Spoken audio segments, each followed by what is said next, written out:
Hi, and welcome to the If I Speak podcast. If you're new around here, don't forget to like, subscribe on our YouTube channel, and don't forget to follow us on Spotify and Instagram. We're quite active on there. We did an Instagram live a few days ago, actually, and we've been doing them in the past. So have a look at those if you want. If you're also new around here, have a look at our previous episodes where we've also debated and talked about other aspects to football. And just before we get started, I just want to say a massive shout out to Captain Sir Tom Moore, who sadly passed away the other day. Was a great inspiration for our country and stuff. And on top of that, shout out to all the key workers out there doing a sick job for this country and stuff. And so on to the podcast for this week. As usual, we'll go through the results with the panel. We've got a full house today. And as you can see, we got Mr. Potter in the background as well. For obvious reasons, the people that are watching on listening on Spotify obviously can't see the background, but yeah. We'll get straight into it then. Who should I start with? Okay. All right, we'll start with Kuna actually, because obviously you had your 0-0 draw, Arsenal United. But then obviously the other day you went on to win 9-0 against Southampton. Give us your thoughts, bro, on those results. So first of all, we had a shitty result against Sheffield United, wherein the topic for today is about VAR, right? And apparently, Solskjaer received a letter from the Premier League that two decisions in that game were wrong. So now let's keep that aside for when we're talking about VAR. But then the Arsenal result was frustrating because I reckon that United had the better chances in that game, even though Arsenal played really well. And what I think is Arteta is a far better tactician than Oli. So coming close quite a few times in that game, while I couldn't watch the game completely because I was traveling. Yeah. I was coming back home, so I couldn't watch it properly. But then just looking at the highlights and just going through bits and pieces, I saw that United had the better chances. Yeah. And So now against Southampton, beating them 9-0, United are the only team to beat any Premier League team 9-0 twice in the Premier League era. So Leicester have done it once, and United are the team that have done it twice. Really happy about the result. I think that a lot of people will say that it only happened because there were two red cards in the game, but how many games have you seen where two red cards happen, but there are 9 goals scored? So it's only happened like 3 times in the Premier League history. So kudos to United for that. And it was 6-0 or 7-0 until the second red card happened. So United were trashing Southampton until the second red card even happened. So it happened probably in the 87th minute.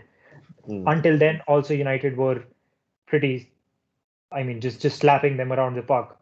And just looking at the game, United played really well. We didn't have a lot of defending to do, but the attacking play was quality. And I really liked seeing that the goals were distributed among a lot of players. It wasn't like a single player got a lot of goals, which yeah. was really good to see. And a lot of players that needed confidence.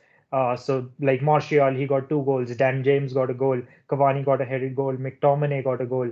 Greenwood didn't score, but then he got an assist. So a lot of players who needed confidence, who were playing, who have been playing regularly, but didn't have a lot of confidence because they weren't performing really well, Yeah. they got goals, and they might be able to kick on going forward. Yeah, So especially players like that's Martial, right? What are your thoughts on Martial as well? Like, because I know a lot of United fans are a bit iffy on him, but yeah, yeah. what's your So thoughts on like I Martial? said last week, I believe that he's a hot and cold player. When he's hot, he's really hot, and when he's cold, he's really cold. But Mm. I remember I don't that. know. I remember that. Don't worry. Yeah. So I I have been looking at a few compilations where Mm. from the past few weeks, wherein I see that his work rate has gone down quite a lot. And earlier, he used to be the hardest working member in the team. He used to come deep to get the ball. He used to literally make players around him play when we didn't have Bruno. But since I don't know, since Bruno has come in, Martial's work rate has dropped a little bit. I don't Yeah. know what will kick him on going forward, but I think these 2 goals will help him massively. Mm. That's fair enough, man. Yeah, so on to Shivam now. It felt like ages since I was speaking to you, bro, I know. about football. But yeah, your game against was it Everton yesterday? It was Yeah. 2-1 the score, and then did you have a game before that? So I've got three games to talk about, but I'll do it very quickly. Yeah, Sparman, First go for being it. Newcastle. Yeah, So Newcastle was a 2-1 win. yeah. Again, a very gritty game, hard game, not easy, despite the fact that it was Newcastle. I Mm, think the moment that they put St. Maximin on, it was just a matter of the defenders having to basically fight against him to grind out a win. Luckily, we got the 3 points. Coming on to the second game was, in my opinion, I think is probably the best game of the season so far for Leeds. 3-1 who at was the second? Leicester. Oh, Leicester. Yeah, Yeah, that's it. Yeah, Leicester. yeah. Yeah. So it was a away game for us, and it was a great game. Again, I think with some goal of the season contenders. I mean, it's just like you could have a tally chart at this rate. The amount of goals that Leeds have scored, that could be like a goal of the season contender. You probably would have seen on Instagram, on social media, the Bamford goal, the final one. Mm, Before the final one, there was a Bamford goal, yeah. which he was on the left side of the box and hit top right corner. And then the final goal was unselfish pass to Harrison, who just tapped it in. So great for FPL, great for Leeds, good 3 points. And then moving on to the final game where we played Everton yesterday at home. Very hard game.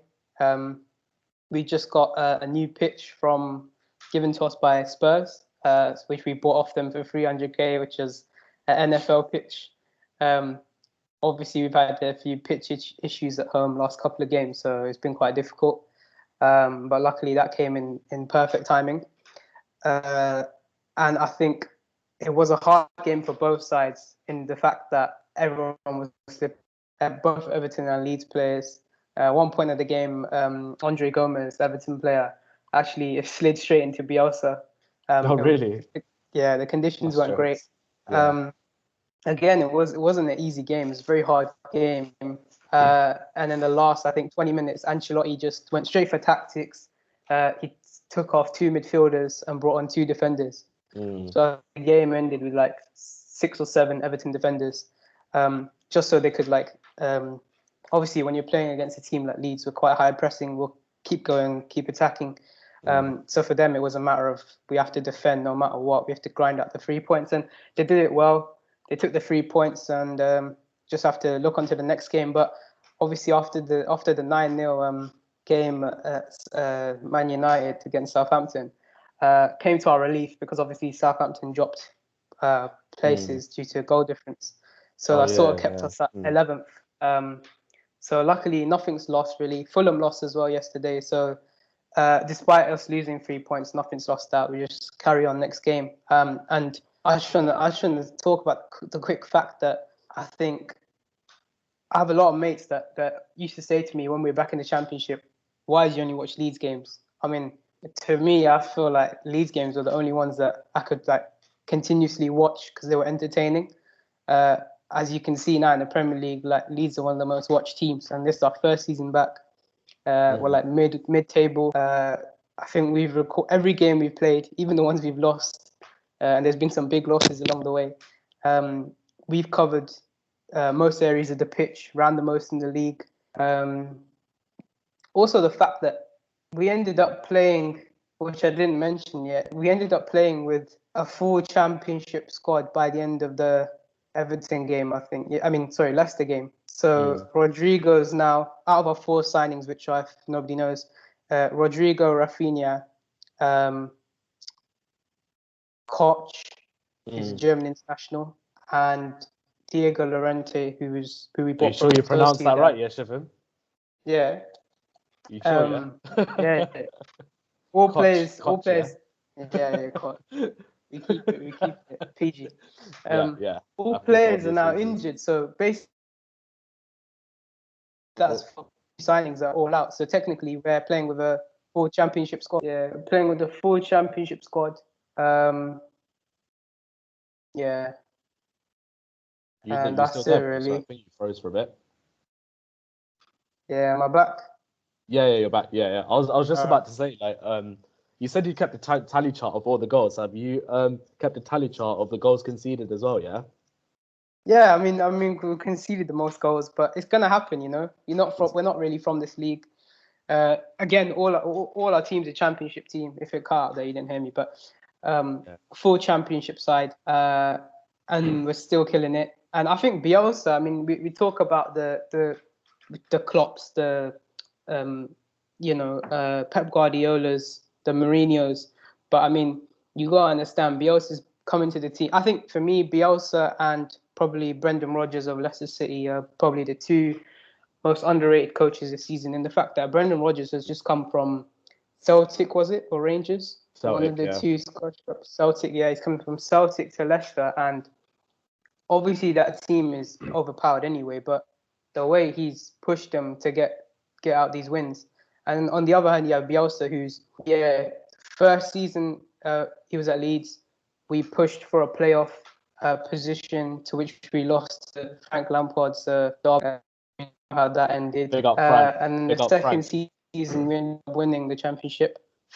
Yeah. Third season, we're now sat midway of the Premier League table, above of teams like Southampton, Crystal Palace, Wolves.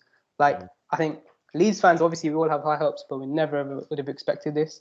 And especially for Bielsa, who's, he's lasted only like 10 days in some jobs, and some jobs he's lasted quite a long time. Yeah. And the fact that this guy is Argentinian who can't speak English, and the fact that he still got his team sitting 11th in the Premier League, I don't think it gets spoken about enough. It definitely does. That's all I have to worry. say. It definitely does get spoken about, but yeah. Well, in our group chat, it does, but I don't know about anyone else's. No, the whole media, bro. The whole media, literally, it's just, like you say, it's justified. Obviously, like, you guys have done well, like, first season back and stuff. But yeah, I think you guys do get some recognition for what you guys have achieved and stuff. But yeah, any other thoughts? No, that's it. That's just I'm just happy with the way we're playing. Yeah.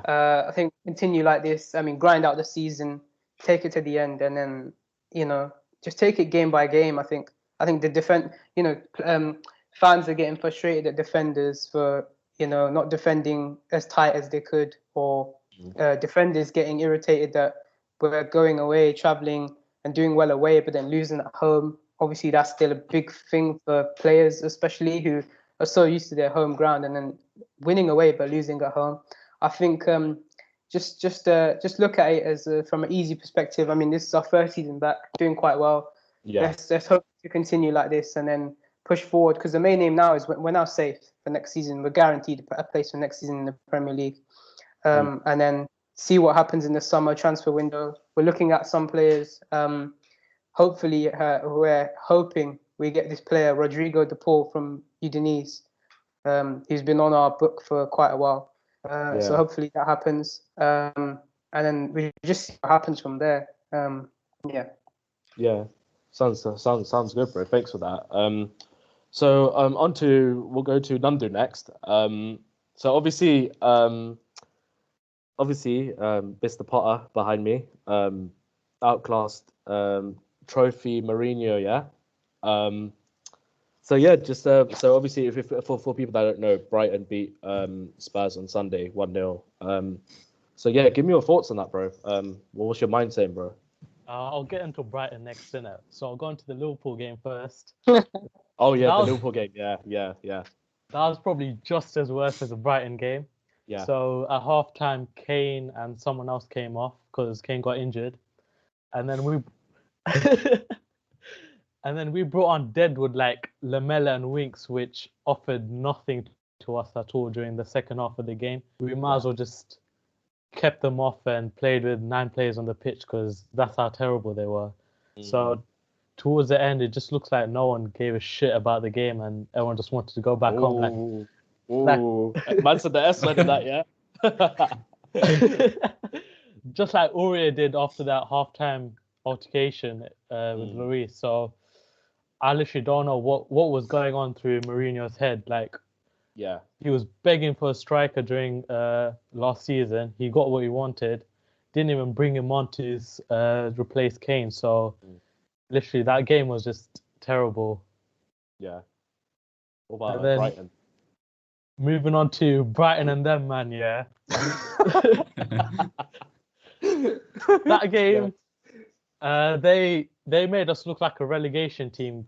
Credit to Graham Potter, but we shouldn't really be playing like that, considering that we should have been motivated after the Liverpool loss, considering how bad we were playing. But yeah, I can't really say much on the Brighton game because it just got frustrating towards the end. Yeah, that's fair enough. Just one quick question as well. Do you think Mourinho was wrong to play 3 or 5 at the back, like especially against a team like Brighton, for example? Like, no disrespect to them, but would you wanted him to go more attacking, or?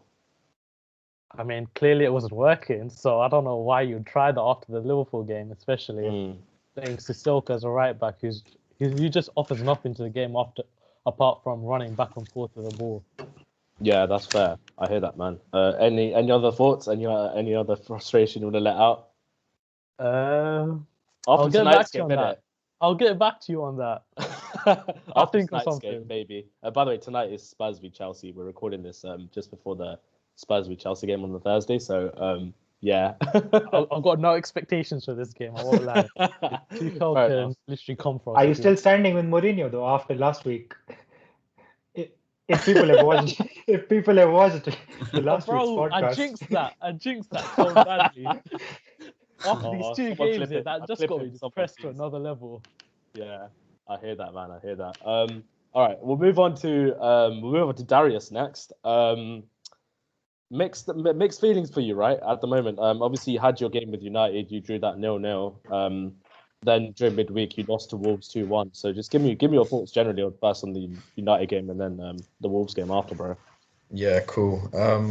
Not a bad week, just standard. I think we're a bit more optimistic going into the United game now. After a week, I think I said 4 points. I'll be happy. We've ended up getting 1. It's a learning curve. The United game wasn't one of the greats, was it? It was a pretty average game. I think we missed Saka a lot. He got injured, unfortunately, just for the game.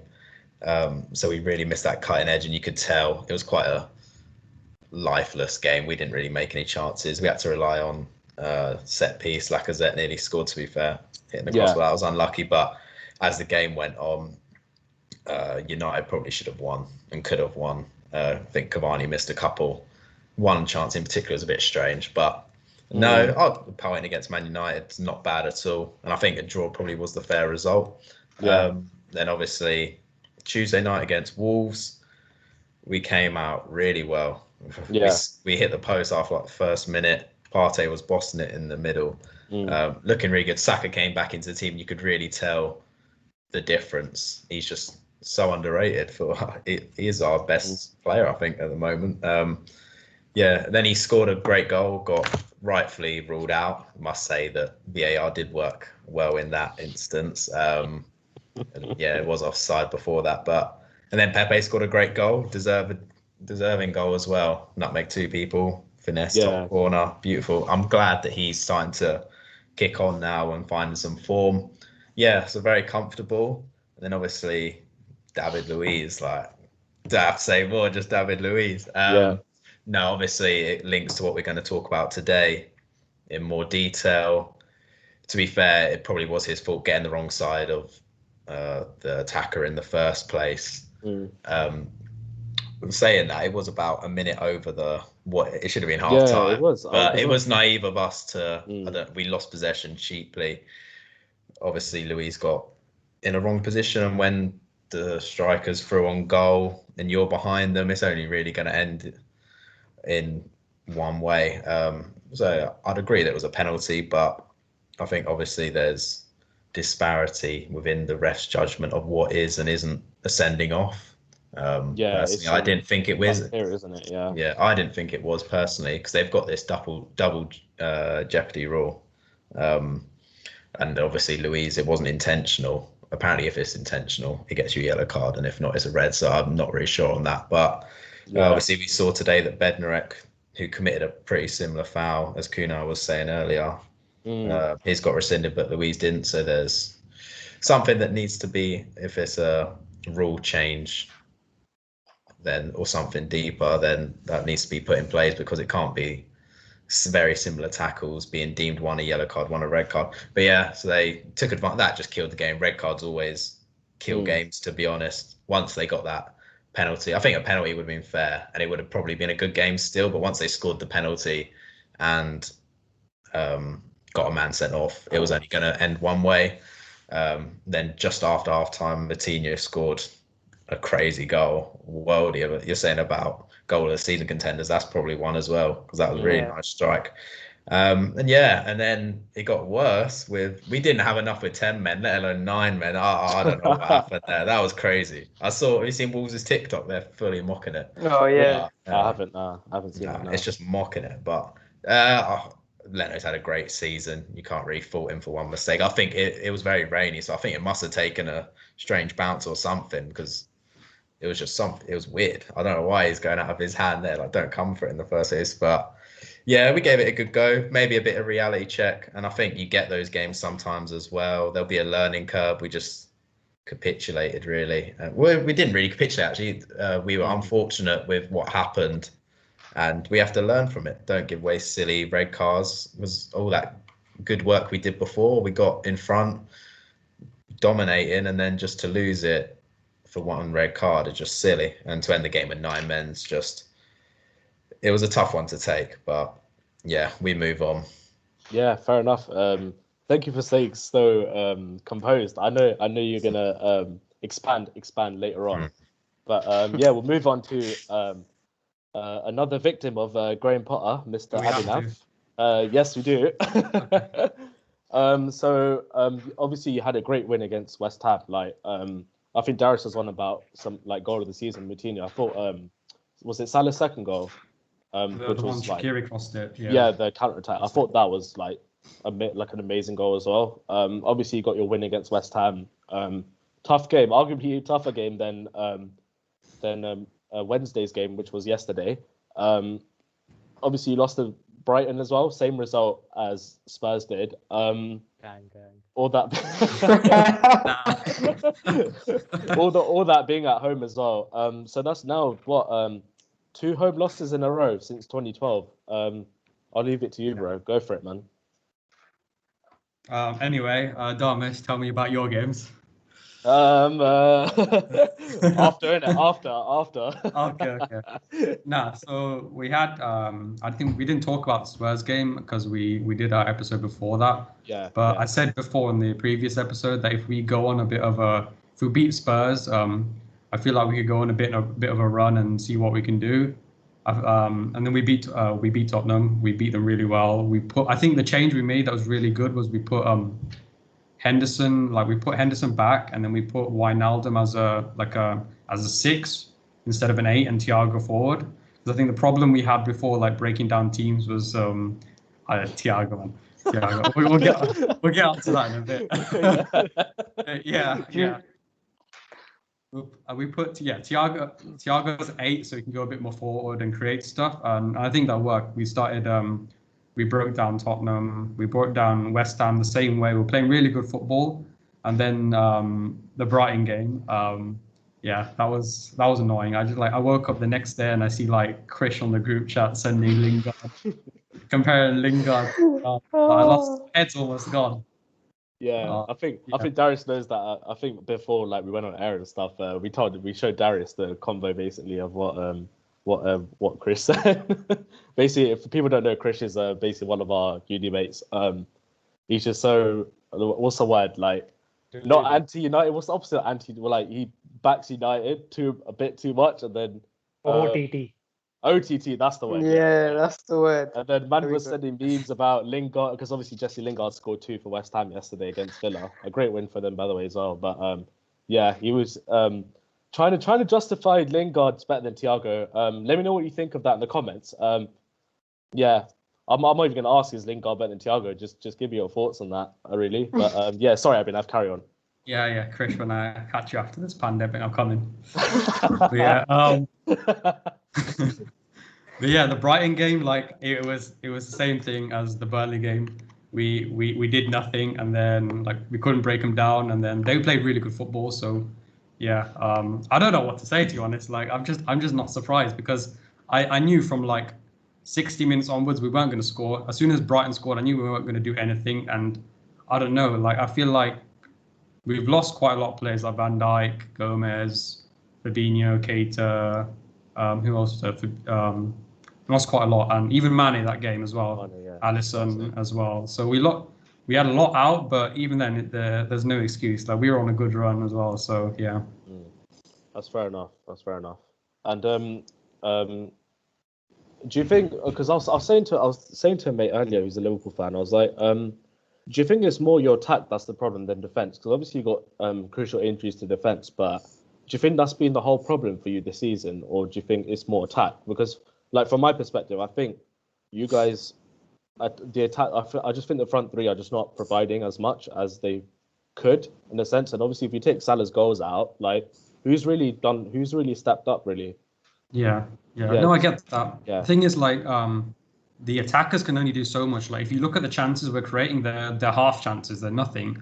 But I think the injuries in defense, they have a knock-on effect on the midfield and the attack.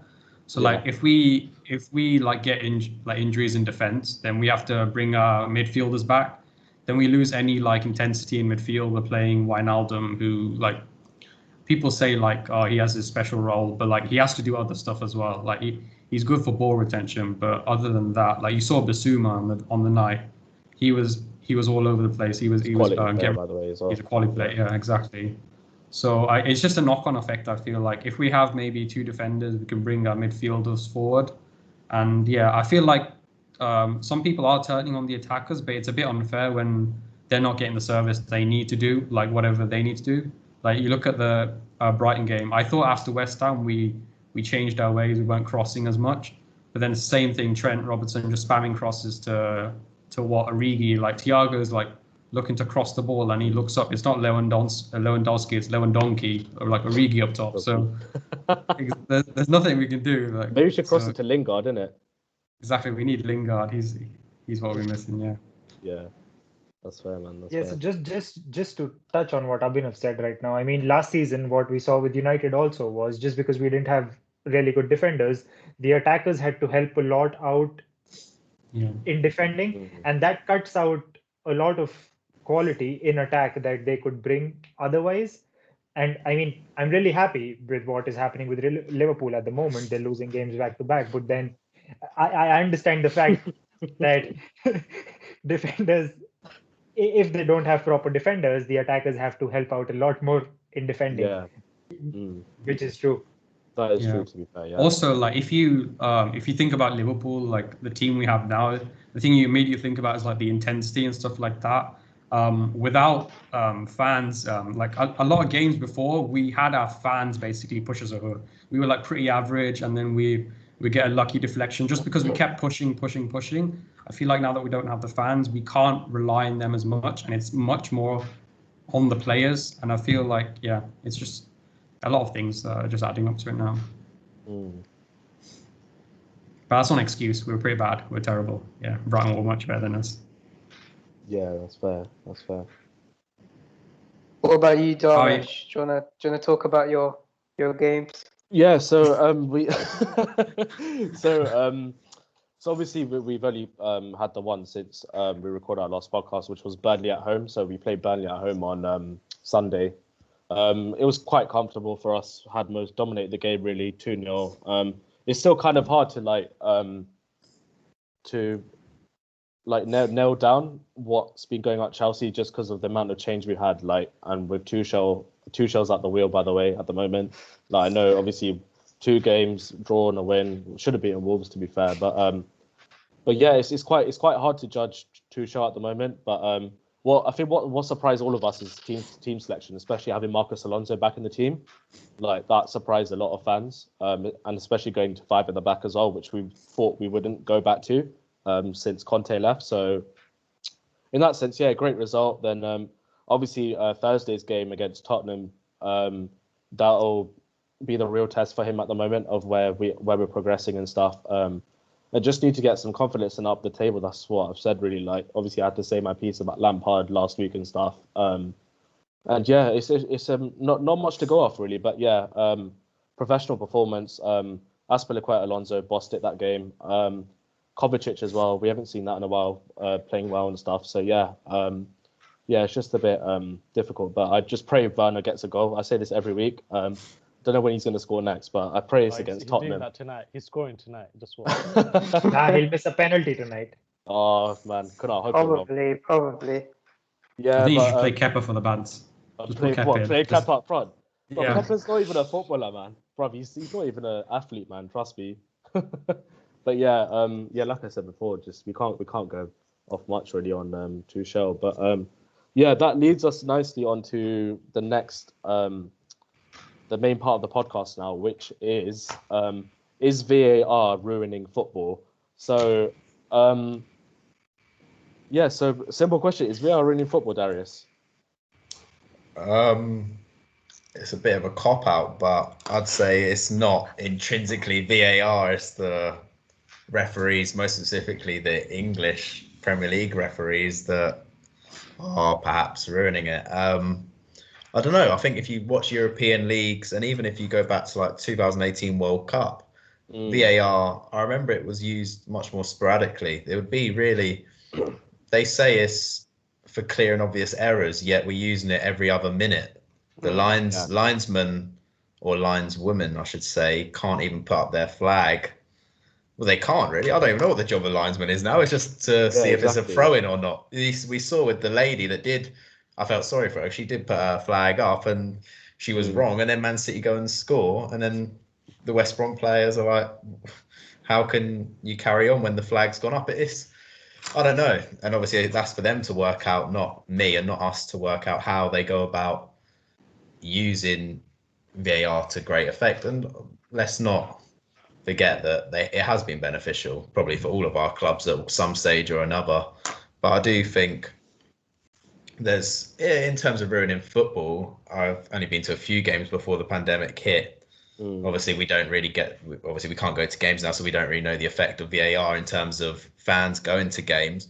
But I'm sure all of you, when we score, any of our teams score, I'm just like, normally when I used to go to matches, I always used to look at the linesman anyway, so I couldn't celebrate until I knew the flag was down.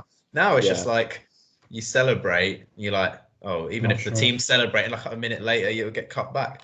So I think it's, in terms of that, I think it has taken that aspect out. It sucked the soul out of it. Salah came out and said after the West Ham game that it's killing the joy of football. And to an extent, I agree with him, to be honest.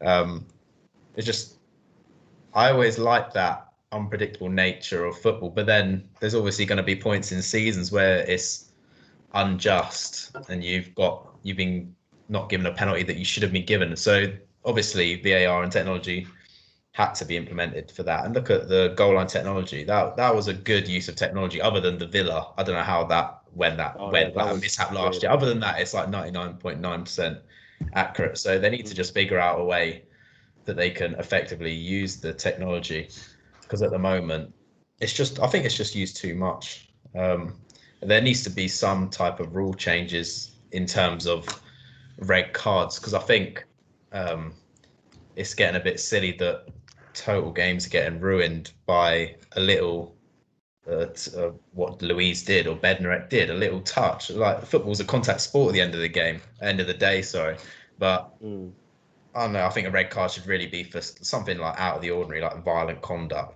Think like Zidane headbutt, something like that, something that's just crazy, not a millisecond late tackle that wasn't even intentional.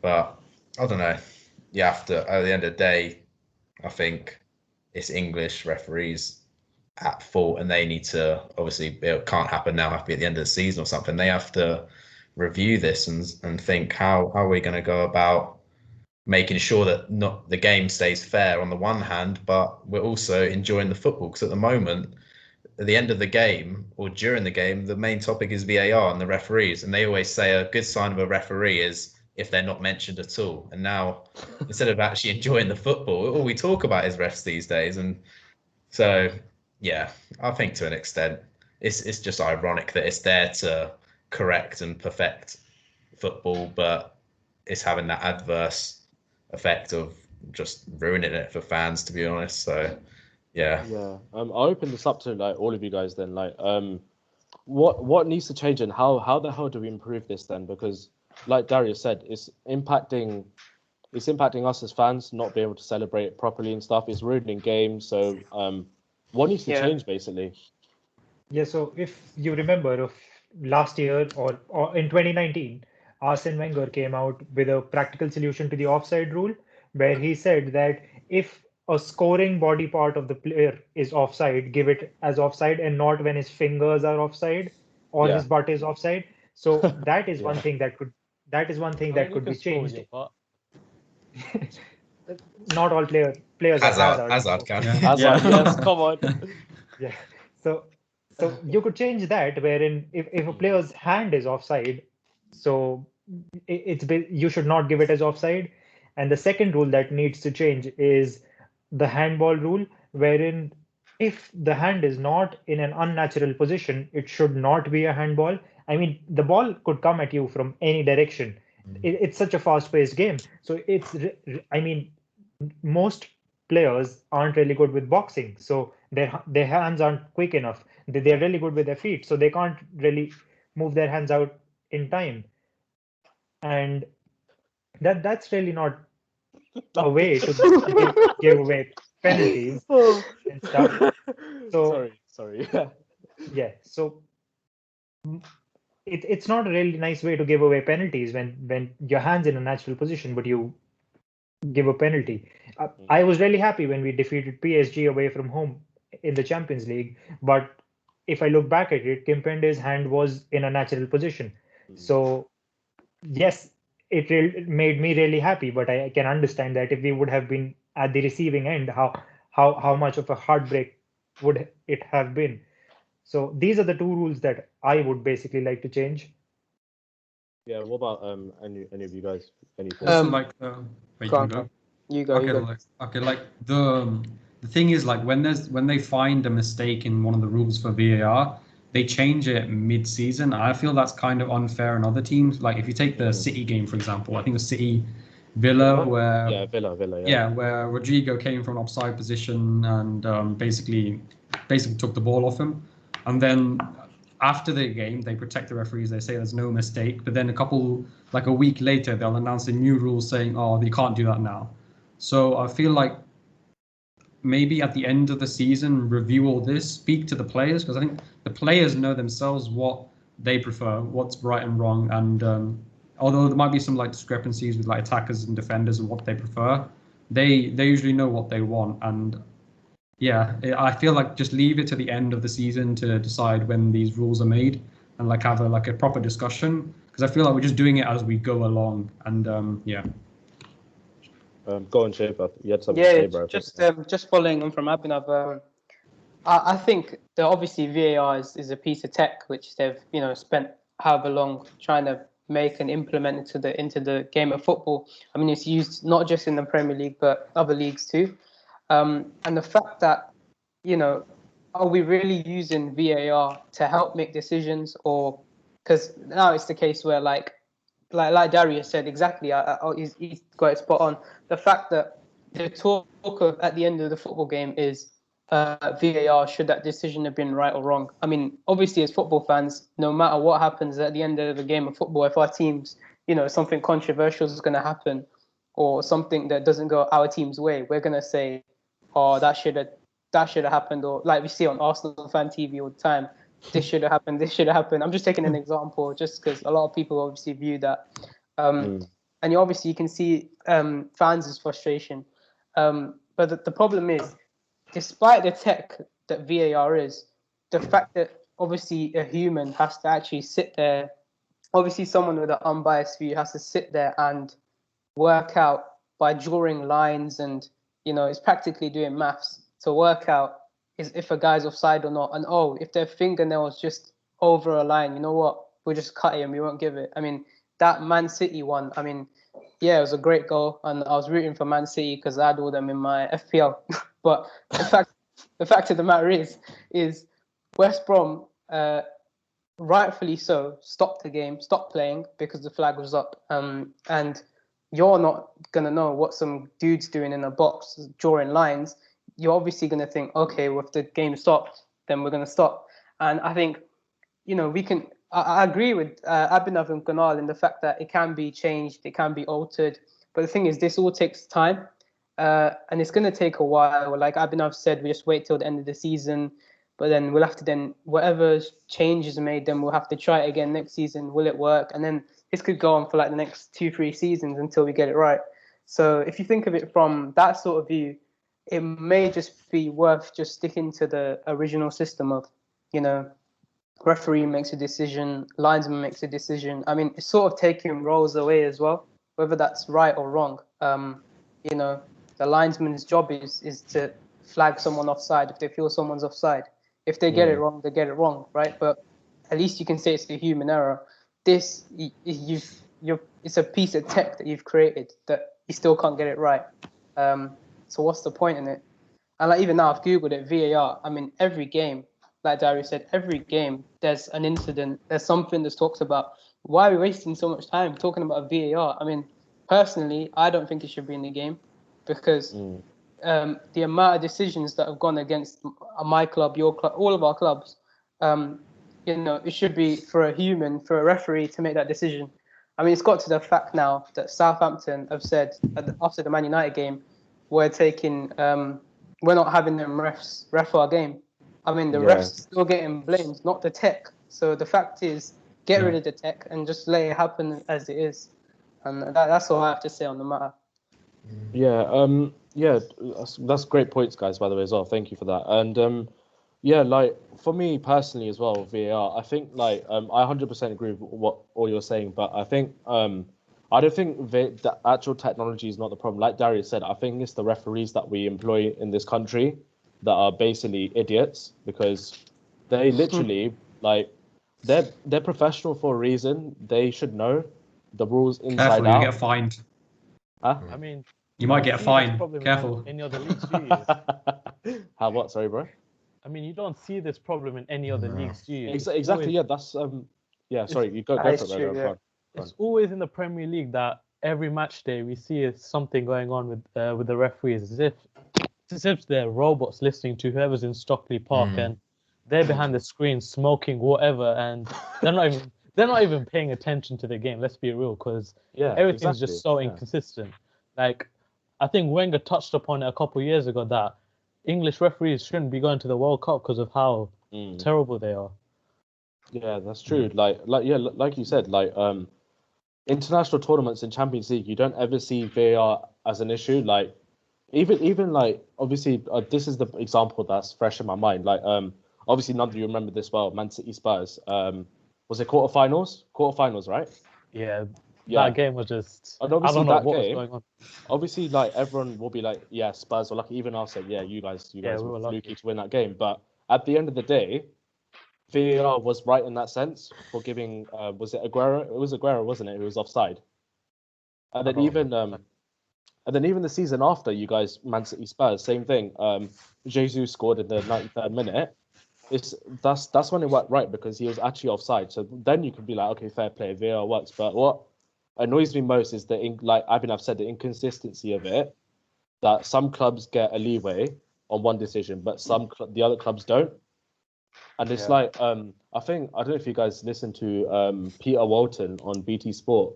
I think he said something for David Luiz's card, he says something if you don't touch the guy, it's a red card or something like that. Or if you touch him and no intention of the ball, you get a yellow. But then the next day for Bednarek for Southampton, he's like, no, we shouldn't have got a red card. It's like in that mindset, it's like they think it's David Luiz because obviously he's known for doing that. That's probably why he got sent off. So I guess his reputation as well. Like referees look at players say how we do. So in that sense, they're fans of that as well because they care about their reputation. At the end of the day, they're getting paid. They don't give a toss about the end result, and they just care about getting their paycheck. That's it. Which is why I think we should try and employ referees from different countries because and take a leaf out their book, see what they're learning about, see what routines they're doing, just so that we improve the quality of upcoming referees for the future. Because it's beyond a joke now. Honestly, personally for Chelsea, we haven't really been screwed over by VAR as much as like you guys have, I think. I was saying to Darius the other day, FA Cup final was the only time where I could be like, yo, this VAR, man, we've been screwed over by the ref. And obviously, most recently, whenever we play Man United, VAR seems to work for Man United. Obviously, the obvious example is Maguire. Last season on Batshuayi, kicking his balls out, and then grabbing Aspilicueta as well. Those are the only times for us personally where VAR has gone against us. But obviously, like Shim said, it works for everyone differently, and it works for us and against us. So I think my intervention would be just have a look at other countries, because it seems to be working perfectly there. So we'll just follow what they're doing, follow what routines they're doing, and see if we can implode it here, and then try and get some of the referees from international countries over here. Like, it's not that hard, is it? But yeah, any other thoughts on VAR? Peter Walton also did say that VAR, the purpose of VAR isn't to make the right decision, it's to remove the clear, obvious error. It was a strange thing to say. And like Kuna was saying, when you're measuring, they use those lines. They don't even use the right cameras. The cameras aren't even straight. So you've got these lines. You've got the camera that's not straight. They're using television cameras, and they've got slanted lines. Like you said, it could be a fingernail offside. If it's taking 4 or 5 minutes to make a decision, just give the striker the advantage. Really, that's what I think. Like you said, if it's an unnatural body part, just unless it's his foot that's offside or head or something, just don't give it. But like you were saying as well, like European games, they almost use VAR effortlessly. You don't see all this. It's almost like they thrive off the entertainment. I saw someone say on Twitter that it's getting like WWE, and it actually is. Like it's just entertainment purposes now. It's what Mike Dean's loving, because it's all about them. It's all about them. They go, at least they've got the screen on pitch that they can actually go to. But you very rarely see the referee go to the screen on pitch and actually disagree with what they say in Stockley Park. So it's almost like they're just puppets now, refs. They're just being told, like Nandu said, they're being told in this van, whatever it is, by these officials. We have no idea what they're doing.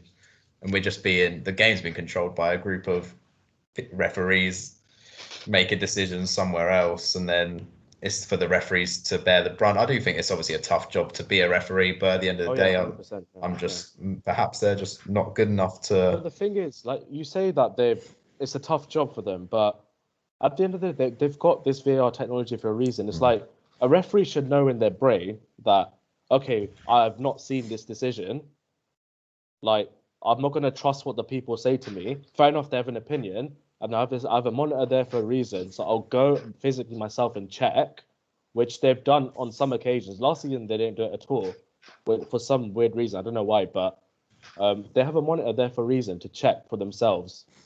And it's like even if the WWE's on, it's like, why did Craig Pawson not go to the monitor and check for himself?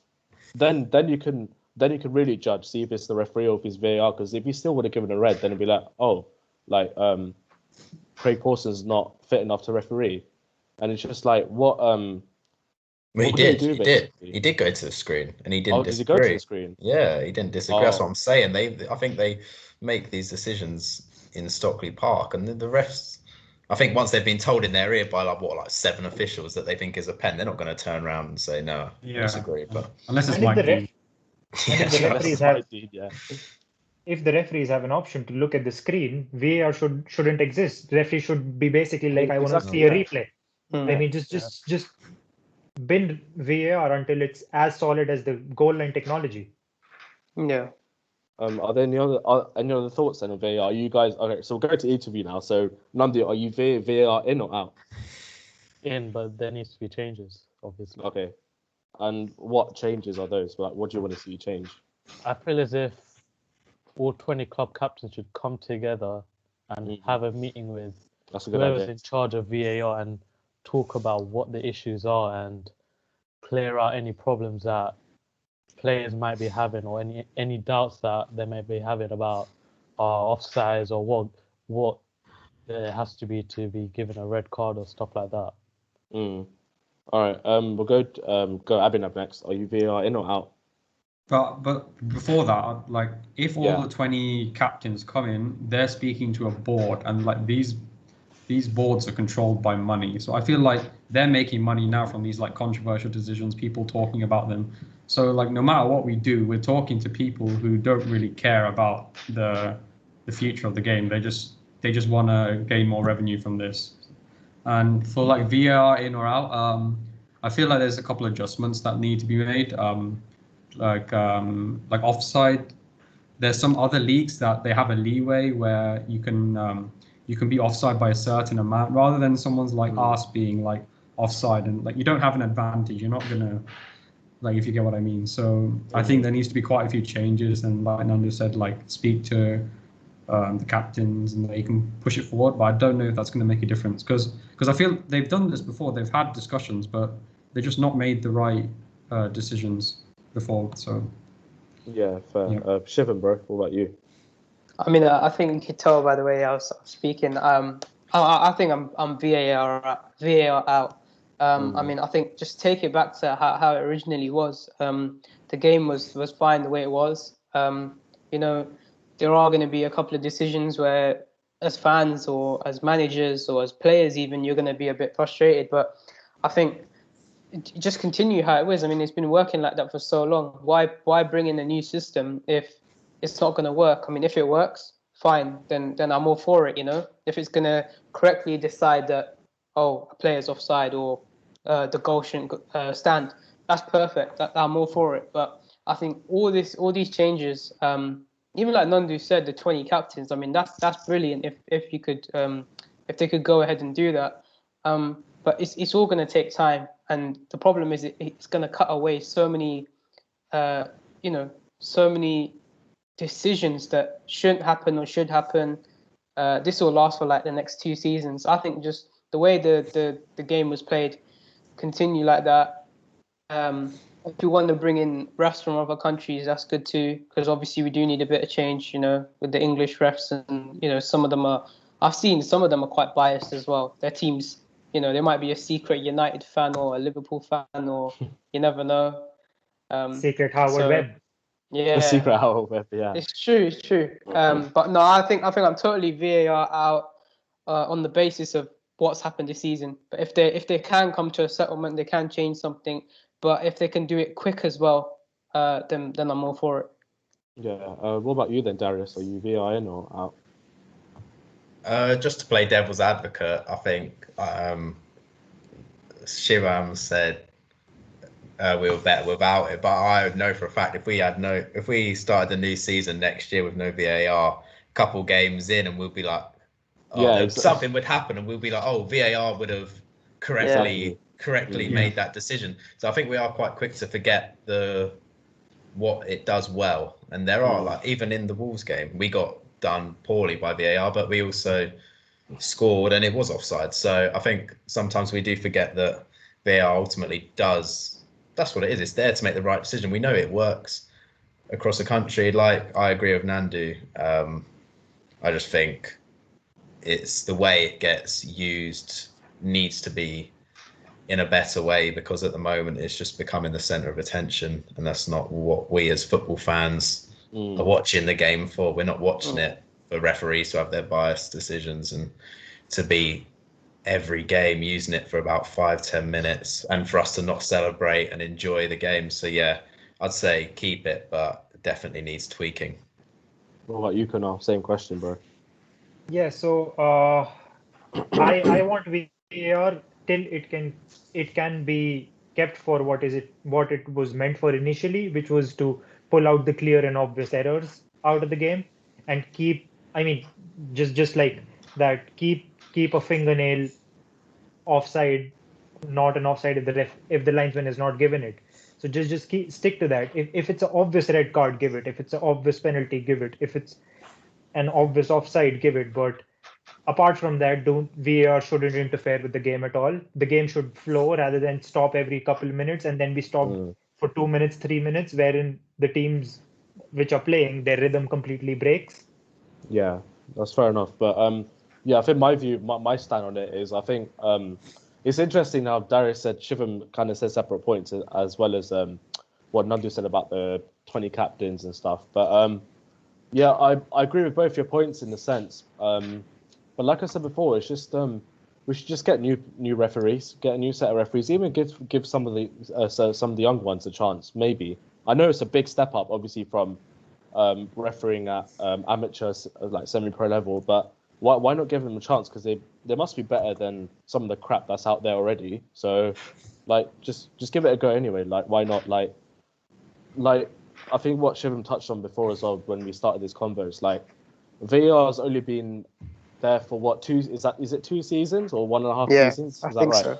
Yeah, something like that. So it's still very new and fresh to all of us. But yeah, like Darius said, once we get rid of it, like we're all gonna want it back again. So in that sense, I think we should just persist with it. See if there's any tweaks or any amendments that can be made. I.e., get different people in charge, just so that there's correct decisions for everyone. But yeah, it's a debate that won't ever stop. So if you guys let us know in the comments, do you think VAR is ruining football or not? Give us your thoughts in the comments below. And right, we're going to go on to the last bit of the podcast now, just before we wrap this up. So we'll look ahead to this weekend's games and some of the FA Cup games in midweek. Sorry, Abhinav, Darius and Shiv. But yeah, anyway, so this Saturday coming up. So I believe the first game is Villa Arsenal. So Darius, give me your thoughts, bro, on that game. It's a really tough one to call because I think they play better against bigger teams. We've seen it with Liverpool. We've seen it with us at the Emirates. They blew us away, very deservedly so as well, 3-0. They're a very dangerous team. Obviously, Ollie Watkins from Exeter as well. So big up, it's quite big nice. up, I remember watching him first year. Yeah, as well. he was sick. Good striker. It's nice to see every time he scores. I like it. I think obviously Grealish is a joy to watch as well. Shocked last night, and especially Martinez made a couple of mistakes that were uncharacteristic, but I guess it just proves that it happens to any keeper. All I'm saying is Lingard, mate. That's what I'm saying. It's Lingard shooting. Yeah, I know. Yeah, his shots are too good, maybe. Yeah.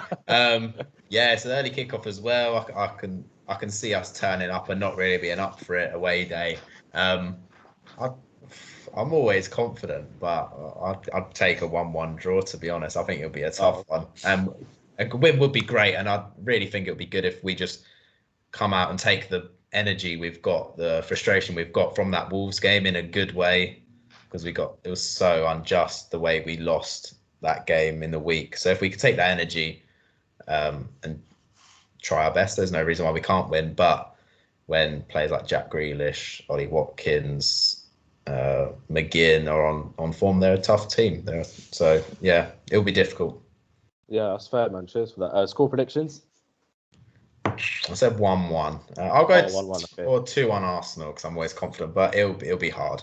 Yeah, fair, man, fair. All right, we'll go to Shiv next. You got, I believe is it Palace? Crystal Palace. On Monday Night Football, I believe that is. At home? Yeah, I think it might be actually. Yeah, you guys are home. Yeah. Give me your thoughts on the game, bro. I don't know. Last time out, Palace 4-1 loss. Was it really? Yeah, I think so. Near to the beginning of the season. I don't know if we scored or not. Yeah, I don't know if we scored or not actually, but I do remember they did score 3 or 4.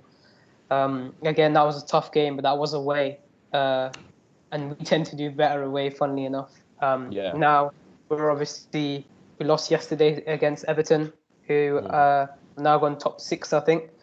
And then obviously now we're still at home again playing Crystal Palace. Another tough side. I don't know, Zaha apparently is injured. I heard. Oh, really? I think so. I'm not sure. Unless he just got a knock, I'm not too sure. Again, we're out. Rodrigo's out.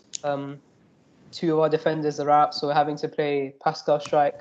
We're playing Dallas at centre mid, who's been amazing, to be honest. I think that's the best thing Bielsa's done all season is play a right back at centre mid, because apparently Dallas was, because obviously he plays for Northern Ireland as well, and apparently back in the day when he was playing for the youth team, I read somewhere that he played as a centre mid first, and then dropped back to a defender. So now he's back in his centre mid role, and he's been doing quite well. He scored the other day. I think he got an assist as well.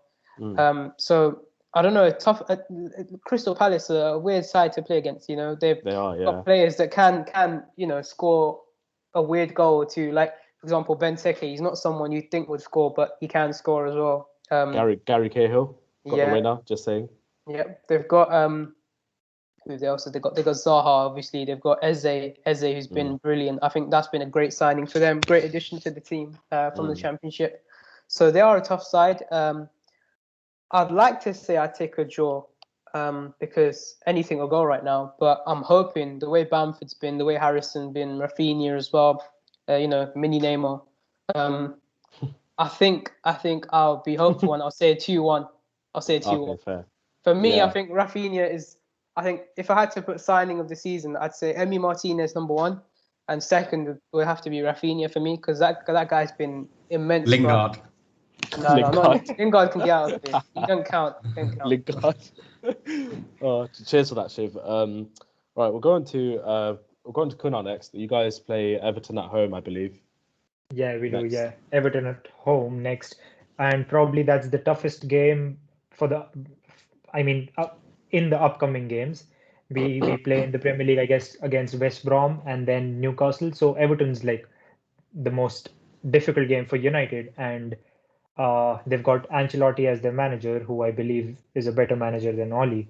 But just the way Everton's. A lot of managers in the Premier League are better than Oli, to be honest. And just looking at the game, I think that and Everton's season, they have been very up and down. And just because United scored 9 past Southampton, I believe that they'll have a lot of confidence going into this game. So I think we'll beat Everton 2-1, and that's about it. Yep. What about just very quickly then on the FA Cup as well, midweek? You got West Ham, I believe, you at home as well. Yeah, we've got West Ham at home. So if we manage to, I would go with a rotated squad, not a complete B team, because if you look at it, we've got Henderson, who's not as good as De Gea, but he's a really good goalkeeper, and then Maguire will play just because he plays every game. And we don't have anybody else apart from Aaron Wan-Bissaka at right back, so we can't really replace him. The main change is that you would basically see in that game would be probably Donny van de Beek coming in and somebody like Greenwood or Martial play.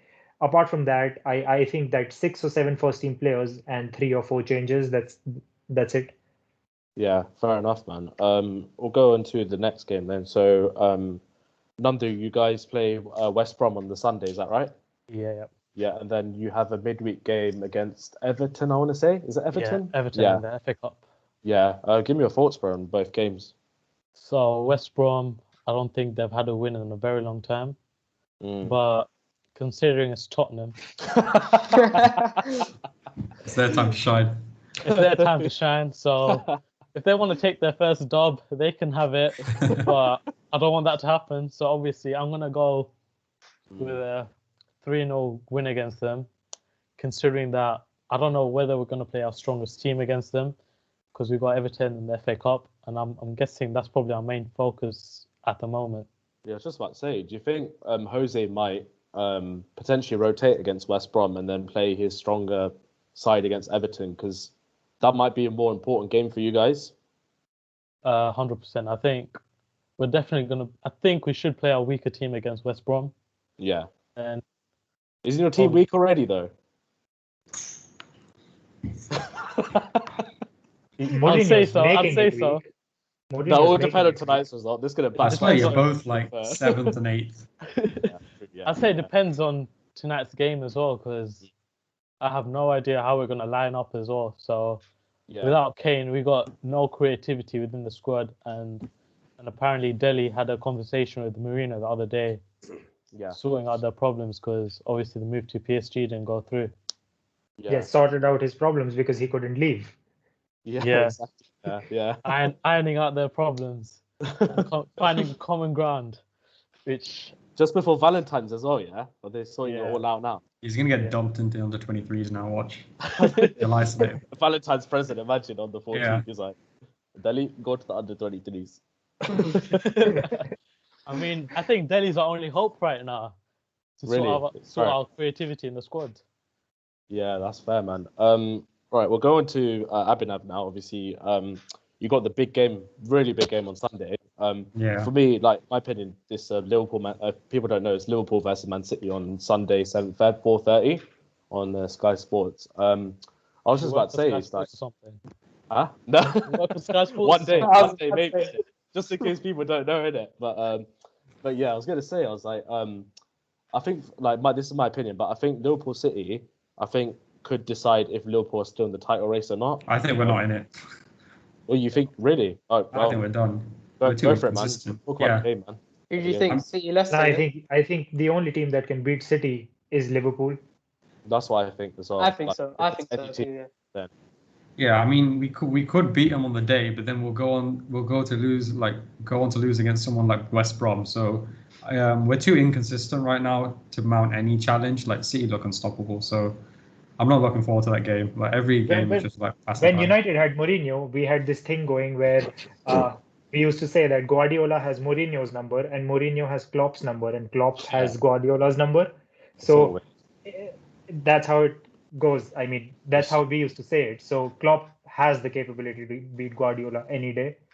Yeah. Well, your But it's score- a different Liverpool side as well. Like you have to there's City, Leicester, and then I think Leipzig game, and then the Everton game. So where can we put in our new centre backs without putting too much pressure on them? Because if you put like Kabak or Kebab or like for Alisson or like anyone into that, Did you just say kebab? I mean, it's a joke, okay? What? I was well confused. I was like, He's missing doner kebabs. Yeah, Alisson's missing his doner kebabs. Yeah, Yeah. He's had too many. Yeah, it's a different team now. So I don't like if we had a fully fit team, maybe a couple of injuries in midfield would be fine. But this is a different Liverpool team, so it's pretty unpredictable, and they look on it as well. And Kevin De Bruyne could be back for that as well. So Oh, really? yeah, I mean, Do City Yeah. really need him after they the results they've they had? don't need him though. That's the thing. Oh, They they can do. They field like definitely a second squad and be just all right. They have two squads that can get to make top four like minimum. Exactly. So That's true. yeah. Just quickly on your signings that Abhinav. So obviously, what's his name? Kabak. Ozan Kabak, yeah. Yeah, him and Ben Davies, obviously. Yeah, Just give me a the best quick Ben Davies in the Prem. I won't disagree with you there. yeah, I didn't think This that guy was writes true, himself off too much. Yeah. Yeah, just give me your thoughts quickly on those two before we move Yeah. on. I mean, I looked for Ben Davies on YouTube and I saw a plumber, so that tells me all I need to know. Like, I couldn't find any videos. But, like fair enough. Liverpool fans made a couple. Like he looks good on the ball, like both feet. He's got the diagonal, which we kind of need, and he's kind of like the opposite of what Kabak is. Kabak is more like of an aggressive player. He's got like 70% aerial duels, so he's really good in the air. So I think them as a partnership would complement each other really well. It's just I don't know when they're gonna go in. So yeah. Yeah, Darius, just a quick question as well. And obviously, you guys signed Odegaard, didn't you? Did you make any other signings, or it was just Odegaard, wasn't it? And Matt Ryan. Matt Ryan, which we need because Leno is now suspended, and I don't want Runnison in goal against Villa. If he's in goal, we're losing like 3-0. Yeah, he's and awful. obviously you've had outgoings as well going out the club. So just give us a quick thoughts on your window, basically. Yeah, I think it was a very successful window. We've needed a clear out for so long, and it's actually nice to see Edu do it. We've had a lot of controversy behind closed doors and the authorities of the club, but it's nice to see Edu's actually parting ways with these players. I don't think it's sustainable at all the way we're just cutting off contracts and just saying, all right, see you later. Obviously, we're not getting any sales. It's not good in terms of financially, but perhaps then it is. We're terminating these contracts and then we don't have to pay their weekly wage. We got rid of Ozil, Mustafi, Socrates, and someone else. Kolasinac, she's gone on loan, but he'll get sold in the summer. So yeah, our squad was too big because at the start of the season, Socrates and Ozil didn't even make our Premier League squad or Europa League squad. So it literally was just them rotting not even for the reserves, just they were training, but that was it. So yeah, it was successful. We all knew the outgoings were much more important than the incomings, but to get Odegaard as well it's a surprising. Obviously, it's only going to be 6 months or so, but like Nandi was saying, at Spurs they've got an issue with creativity. Before, not so long ago, we had that issue really bad until Emil Smith-Rowe started coming in and adding a bit of swagger to our team. We looked very dull before that, so hopefully Odegaard can not replace him but assist him and work well with him as well. So yeah, January window, I was very happy. Yeah, that's fair. And yeah, What about sorry, Sheffield United? What's your take on that? Yeah, so if you'd asked me about last week or week before, I'd have been like, yeah, easy W. But obviously it depends a lot on the Spurs result and stuff.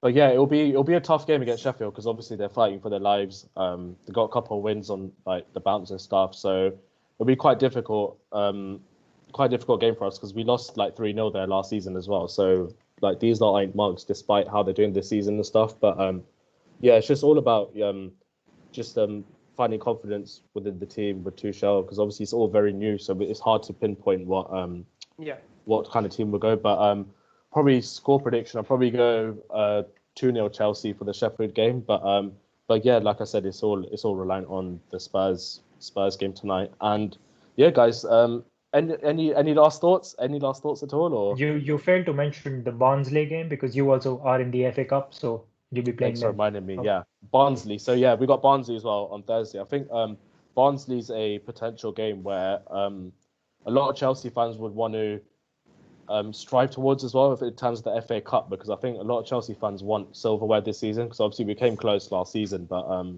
yeah, let's not go there again. But yeah,